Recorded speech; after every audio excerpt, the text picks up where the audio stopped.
Saved by his rosary. A soldier who stood on a landmine in Afghanistan may owe his life to a rosary just as his great-grandfather did in the Second World War.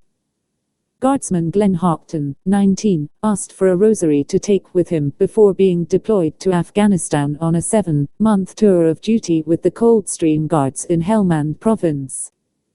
He bent down to pick the rosary up when it fell from his neck and then realized he was on a landmine. Guardsman Houghton had to remain standing where he was for 45 minutes, while his colleagues successfully attempted to rescue him.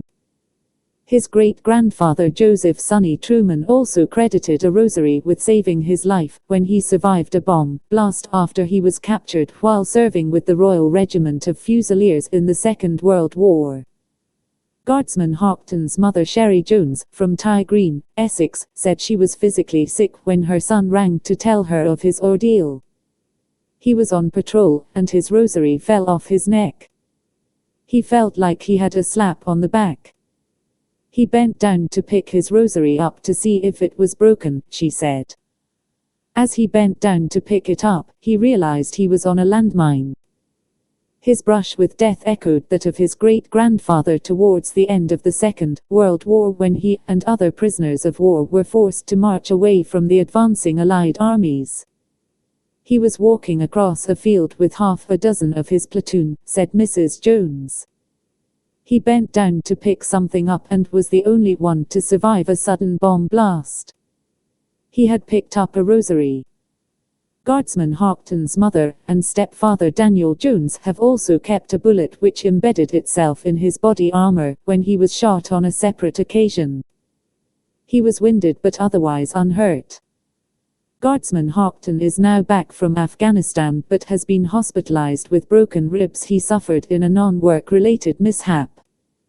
He joined the Coldstream Guards at 16 and was deployed last October. Mrs. Jones said, "As a parent, it was the hardest thing I had to do because being 16, I had to sign to give permission for him to join the army.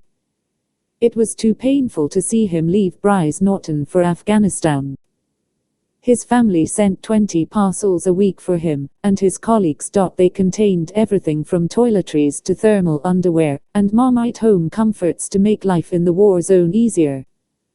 Back home his sister Daniel, 6, and brothers George, 8, and TJ, 17, worried for their brother. Mrs. Jones said, "It was horrible for them. I couldn't watch the news because the children used to say, 'Is Glenn on there?' Each time they said another soldier had been killed. He lost a couple of close friends out there. He is a very private person. We don't really push him to talk about it if he wants to tell us, he tells us. He has turned around and said, 'When you're out there, you either kill or you be killed.' He said it is the hardest thing he has ever had to do. But you are fighting for your country, and fighting for your life."